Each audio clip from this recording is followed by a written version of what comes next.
Hello, boys and girls, and welcome to another edition of Can't Wait Wednesdays here on the KB Radio Network. How are we doing out there in podcast listening land? I know that we're used to going over several films, several television shows every episode of, buku things that coming out, trying to go over, scratching our head, what we're going to watch. Can we fit all this in one weekend? And we don't have that problem this weekend. We don't have that problem at all because there's only one movie coming out this weekend, and every studio with a lick of common sense, no, we're not going to get a dime. We're not going to make money going up against this film this weekend. So they cleared the flight path for them. There's no obstacles in their way. Black Panther, Wakanda Forever. This is one of my most anticipated films of this year. I can't put into words how excited I am for this movie. I'm gonna try, but I'm going to fail. But I'll just say this. I made it widely known how I felt about the first Black Panther. I'm not going to go in depth with it because this week on Movie Goodness, we're going to go back to Wakanda and we're going to talk about Black Panther. But I'm going to say that T'Challa, Black Panther, became one of my favorite superheroes ever by watching this film. I read Black Panther comics, but I never followed Black Panther in the comics, if that makes any sense. I wasn't an avid reader of Black Panther. Well, I should have, but I wasn't. I know Black Panther. I know about Wakanda. I know about Vibranium. I know about all that. But I didn't really read it in depth. And it wasn't until that film came out that I really got into Black Panther. And so this continuation of this world, I guess you could say, really got me excited. Normally it wouldn't because we don't have T'Challa. Unfortunately, the passing of Chadwick Boseman put the kibosh on T'Challa, and it's so sad. It's so sad. Because Chadwick Boseman, not just for portraying T'Challa, Black Panther, he was an exceptional actor. Chadwick Boseman was like the second coming of Denzel Washington of this generation. He's that type of talent, The dude just embodied T'Challa. And I remember when they first announced him getting the role, and I was like, the dude that played James Brown, really? I was kind of like thrown off by it at first, even though I liked him, but I didn't really see him as T'Challa. And then we saw him in Captain America Civil War, and I was like, yep, yep, he is T'Challa. Yes, he is. And then when Black Panther came out in 2018, I was like, yeah, bro, this dude is the bee's knees. He is owning this role. I was so excited for everything moving forward. And then, like everybody else was, and then the unfortunate passing with his bout with colon cancer. So it was tough. It was tough. And after the dust had settled after his passing, I know a lot of people were questioning, well, what they're going to do with Black Panther. Who they're going to recast in the role. I even got on by, like, I'm trying to think of some actors, I'm like, what about the brother from, I used to know the dude's name. Now I can't remember his name. But I'm like, okay, he can make a good T'Challa, And then I thought about it. Well, actually, I thought about it after Disney and Marvel came out and announced that they're not recasting T'Challa. And when they announced that, I was kind of on the fence. I was, I get it. but I get it. You know, because there was a big uproar about not recasting T'Challa from a good contingent of people. You know, they upset. I think it's still a big Twitter hashtag, you know, recast T'Challa. And I understand their frustrations. You know, if you're a fan of the comics and how that character plays a role, not just in Wakanda, but with the Avengers, with the Fantastic Four, and so on and so forth, throughout the whole MCU or the Marvel Universe. So I understand them being upset about that. And I'm kind of like, well, I don't know about that. Why would you not recast them? But then I thought about this. Okay, you recast an actor, and he could be, 18-time Academy Award nominated actor to portray T'Challa, to take over the role from Chadwick Boseman. You know what we're going to do when we're sitting in the theater watching it? Every time he opened his mouth, oh, well, he ain't saying, Chadwick would have said it better. Chadwick would have done this better. Oh, Chadwick would have did it like this. Chadwick would have said it like that. Or Chadwick would have put a thicker accent on. You know, we would have been judging that dude the whole movie. And it's not fair. It's not fair. And for that reason why I lean more heavily with Marvel for not recasting T'Challa. You know, because it's not fair. You'll never get anything out that movie.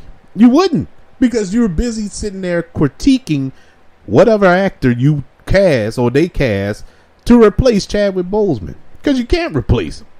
You know, that's like replacing Harrison. This is the perfect example. When they made Solo, you know, the Han Solo movie, the Star Wars movie, and they cast that young actor. Now, it's not his fault. You know, they're telling like the origin story. But they're telling this story. This dude didn't stand a chance. Before anybody even saw the movie, they were judging him. And sure enough, when the movie came out, even though I think the guy did a decent job, he was no Harrison Ford, but he did a decent job. But that was the problem. Everybody's, well, he's no Harrison Ford. Oh, he doesn't have that same charisma. Or he doesn't do it like Harrison. You know, he doesn't have that same charm as Harrison. That was the whole thing. And they never made another one. They're not even talking about making another one. You know, so that's the same thing would have happened if you recast for T'Challa. But this is where we're at with it. I'm fine with the decision. If they tell a story that makes sense, I want to know how they're going to explain away the passing of T'Challa. I'm anticipating that more than anything. I want to, because it has to make sense, you know. But we shall see, because you can't use the blip, you can't use the snap as an excuse, because he came back after that. You know, they showed that in Endgame. So what are we gonna do? We'll see. I'm confident it's gonna make sense. But Black Panther: Wakanda Forever. Returning is Ryan Coogler as director and co-writer of this film. Very confident that he's gonna dish out something amazing, because everything he touches is amazing to me. I'm a huge fan of Ryan Coogler. I know there's some rumors swirling that he's in the running to direct Secret Wars, and if that's true, oh my God, that's going to be so awesome. And for those who don't know, we talk about Avengers, Secret Wars, and that's a big event. That's going to make, in the comics, Secret Wars is like the biggest event that take place in Marvel Comics. It will make Endgame look like a little independent film if they do it right. So that's how huge it is, and that's how much confidence Marvel Studios have in Ryan Coogler. And if they announce that today or tomorrow, I wouldn't blink an eye. I would be like, cool. It's cool. He can handle it. He can handle it. Judging by what he's doing with the whole nation of Wakanda here, I think he can handle it. But also returning, we have Latita Wright returning as Shiri, Lupita Nyong'o returning as Nakia, Diane Guerrero returning as Okoye, Winston Duke returning as M'Baku, Angela Bassett returning, as well as Martin Freeman. New members to the cast, we have Dominique Thorne, who is making her debut in the MCU, portraying Riri Williams, aka Ironheart, who is a fairly new character from the comics, and I'm excited for that. I'm super excited for that. How she's gonna tie into all this. Also, Michaela Cole, and I can't pronounce his name, but he's the actor portraying Namor. Yes, Namor the Submariner is making his debut in the MCU. Finally, thank God. This is going to be epic. Namor is a mutant. Namor is the first mutant in the comics. And that's the thing with Phase 4. Phase 4 introduced mutants just sporadically. They were dropping nuggets of mutants throughout the MCU. We heard it with Ms. Marvel. We got it with She-Hulk. We had a couple of mutants pop up there. What was the other one they mentioned mutants? It was another one. But anyway, Namor is a mutant. So when you hear mutants, you know X-Men is right around the corner. And I'm waiting for that big announcement, whenever that's going to be. But that's going to be exciting. And Namor is a bad mamma jamma in the comics. Namor went toe-to-toe with the Hulk. Actually, I believe he knocked the Hulk out, if memory serves, in the comic books. Namor ain't to be played with. And if you don't know who Namor is, he is the equivalent of Aquaman in DC, but more powerful. So, take that with what you will. But he's more of an anti-hero in the comics. And they also made a nice change here, which I think is cool. I think this is a genius move by Marvel. They changed his origin. In the comic books, Namor the Submariner is of Asian descent. But here, he's of Aztec descent, or Latin American descent. And I think that is genius because we don't have that representation in the films. So that is awesome. And representation matters. This is the perfect film for that, because this is what it did, what Black Panther did for the black culture, for Black America, for the worldwide, is amazing. So I'm so proud to see this, the love being spread, for different other communities, you know what I'm saying? And that is amazing. That is awesome. So looking forward to this. The premise is fairly simple. This is the shortest premise that I have, and this is the only one I wanted to read because I don't want to read nothing else. The leaders of the Kingdom of Wakanda fight to protect their nation from invading forces in the wake of King T'Challa's death, while a new threat emerges from the hidden undersea nation of Talokan, ruled by Namor. Yes. Yes. Yeah, I was upset a couple of weeks ago because they did the world premiere for this movie. I want to say in October? I don't know. It was a couple of weeks ago. And I'm like, man, why so early? Because somebody's going to slip up and say something. Somebody's going to spoil this movie. I've been trying to avoid spoilers like the plague. But I haven't seen anything, and I haven't been looking, to be honest. So it's so good, and I only got a couple of more days to go. I think I'm all right. But man, I was upset by that. I'm like, why y'all premiered this so early?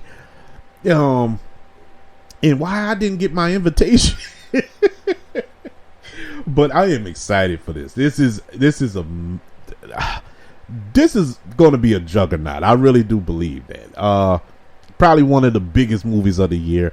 I don't think it'll do that $1 billion business. I mean, we only got 2 more months left of this year, but it's definitely going to take the world by storm. I really believe that. And regardless, if anybody else go see it, I already got my tickets.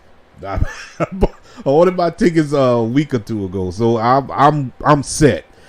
This is definitely a theater going movie. This is a experience you need to see in the theater.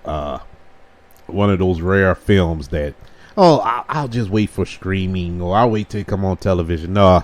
You need to see this in the theater. So you get your chance this weekend, November the 11th.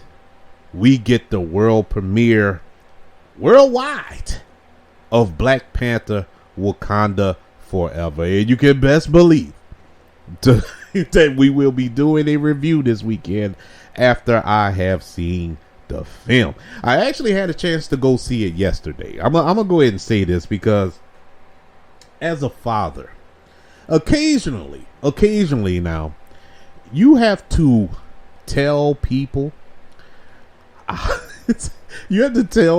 how much love and how big of sacrifices you make as a father. You know what I'm saying?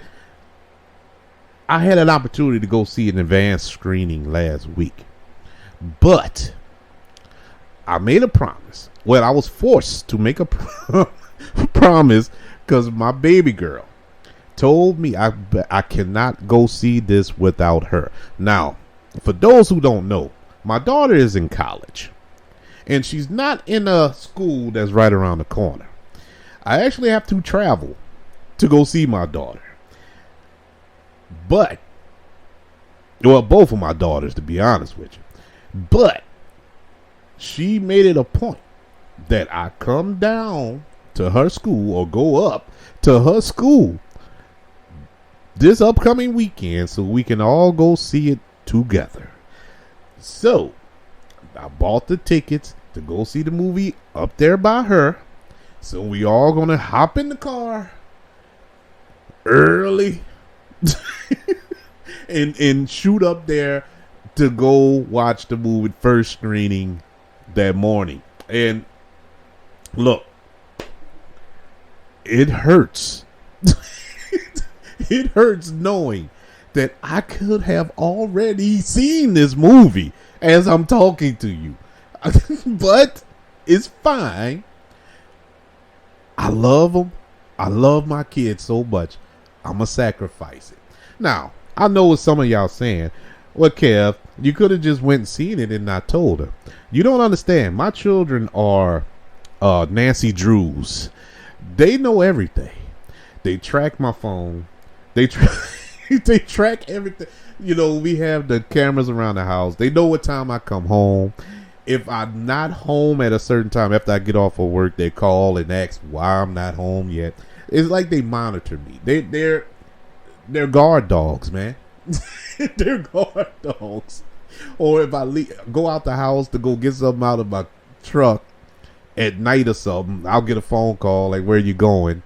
You know, stuff like that. You know, my kids are always they're always watching me. You know, so I can't just sneak off and go see it. But in any event, we're gonna go see it together, and I wouldn't want to see it any other way. I want to see it with them. We're wearing all white in honor of Chadwick. I bought a dashiki. My wife, she got her dashikis, and we're gonna wear all white in tribute to Chadwick Boseman. So, yeah, I can't wait for this. I am so excited for this movie. Hope you all check it out this weekend. Are you excited for it, or is it just me? Let me know. Contact me. Get in contact with me on Twitter at KB Radio Network. Good way to get in contact with the show.